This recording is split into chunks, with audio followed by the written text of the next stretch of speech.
we're here in one of the many fields of hydrangeas and many fields of plants, and these look like they're just about ready to go, aren't they, Ken? Oh yes, these are in prime condition to be shipped right now. They look great. Well, the reason that we're here is we want to talk a little bit about, I don't see any diseases or insects or anything, and I know that they've been taken care of. Tell us a little bit about that procedure.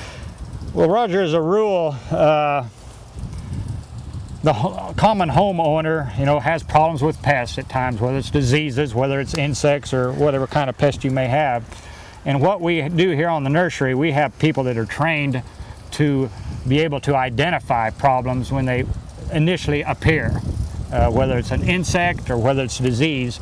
So we don't generally just go out and spray all these plants without first knowing that there may potentially be some kind of a pest problem. So we've got what we call trained individuals that we call inspectors, and they will go around, and when they see the initial stages of a disease coming on or possibly an insect, then we'll take action to eradicate it before the population of that pest gets to a point where it could cause the plant to maybe become unsaleable or at least decrease the quality of the plant. So we do have trained individuals that do go around. And then they decide what to spray.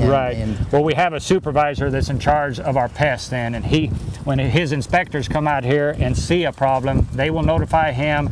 He'll come out and determine what kind of action needs to be taken. I know with homeowners, you drive by, it looks fine to me, keep going. What all process do they do whenever they start to inspect something? Will they walk all the way through it, or take one, or what do they do? Of course, as many acres as we have here, you kind of have to spot inspect. But as you can see, this growing area here is primarily one variety. So you can pick out 3 or 4 spots here, go in, make a detailed inspection, and what you find on those particular few plants would probably be pretty representative of this entire area. So you're right, you can't look at every plant due to the numbers. Yeah, and I guess the more of the same plant that you have in an area, the greater chance for there to be some type of disease hit or something like that. Yeah, potentially that could be the case. And they get a pretty sharp eye, and of course I'm sure they know what they're looking at on these hydrangeas as far as pests. Mm-hmm. There's certain bugs that only get on certain plants, and they know what those are, and it's expensive to spray the pesticides. There's kind of a misnomer that farmers, and I think homeowners and everyone, just kind of love to spray pesticides for some reason. Right. You're either organic or you love pesticides, and I tell people what we don't love is all the extra work that it would take to pick that bug off and smash it one at a time. Mm-hmm. So that's just another one of the things that you're doing. And over here, there's another thing that you were telling me you're recycling. Right. Well, to the untrained eye, you might think that we've got snow up the hill here behind us, but this Cherokee County, and this is May, so Ken, we're looking at plastic here that comes off these houses, and that's right. For anyone that's got a greenhouse, why they know what a joy, expense, and mess this all is in one. And you tell me y'all got a lot of greenhouses, but you've developed a way to deal with some of this. You betcha. Gosh, Roger, we have primarily bow houses to protect the plants during the winter, and we've got over 30 miles of houses, these bow houses, that we have to cover with this plastic. So tremendous amount of plastic that we use annually. So what do you do with the plastic at the end of the growing season, which is right now? So as you can see, we have cut it off these bow houses, laid it in the road, and what we're going to do later today is bring a baler out here, a baling machine that normally bales up hay into big round bales. Well, we will feed this plastic into that baler, and it'll roll it up into a big roll of plastic, and after it gets the full size that baler will handle, then of course we unload it there.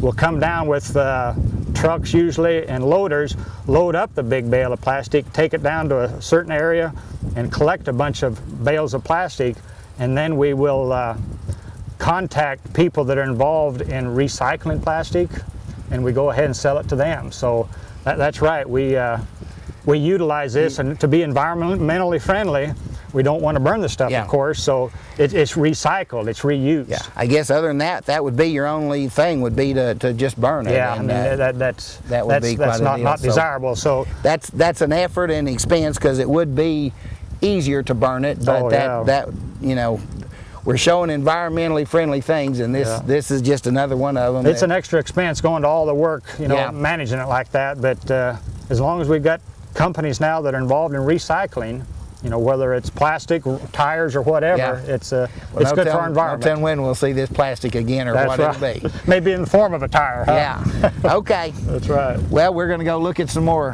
environmentally friendly things. Okay.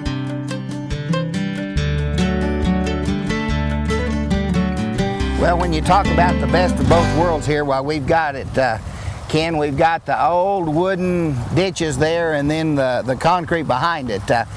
Those ponds wouldn't be much good without this here, so this is an undertaking in and of itself, isn't it? Yeah, that's exactly right, Roger. Years ago, we used to build our ditches out of boards, you know, to prevent erosion.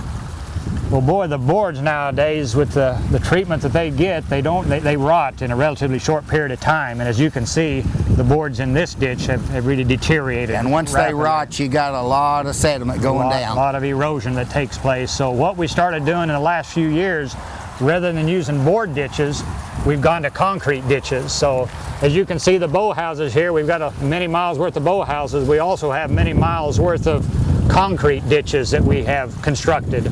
And so hopefully these concrete ditches should last us for many years. So that should eliminate the problem of erosion by using the concrete in the ditches rather than the boards that we used to use. We'll talk a little bit about the water here. With all the rain that we've had recently, why you're not watering just for the show's benefit. You were telling me that these are having to be watered. Right. Unfortunately, when you're in the containerized nursery business, if you don't have the container stabilized where they don't blow over, then they will tip over on their side. And even though we had 2.5 inches of rain here the other day, so many of the plants with the high wind, they blew over before the rain came. So all that rain that came didn't go in the container. Didn't go in the container. So what we did this morning, we picked up all these plants that had blown over from the high wind, and so we're now having to water them. Like we said, you don't put any expense into it unless you have to, but when you need to, you need to. Yeah, that's just part of the business. Okay. That's right. Well, we're gonna go down to one of the ponds here and show where this is going to. Where the water's going. Okay.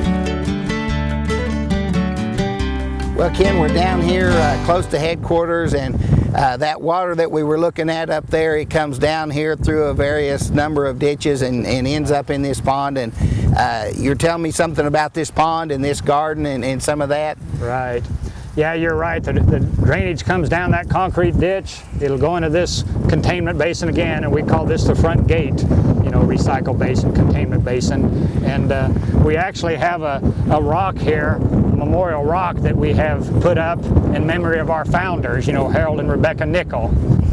I think that about wraps it up. Unless anybody else got anything to say, why I want to thank both of you for taking the time out of your schedule, and had a beautiful day and a beautiful time, and we really appreciate all that you told us. And of course, Greenleaf Nursery has their totally wholesale, but there's lots and lots of retailers out there, and if they go into a retailer and say want Greenleaf plants, well, if they get hold of you, you're sure to sell them. We can sell them. Appreciate it, Roger. Thank you for taking the time. You bet. Take care.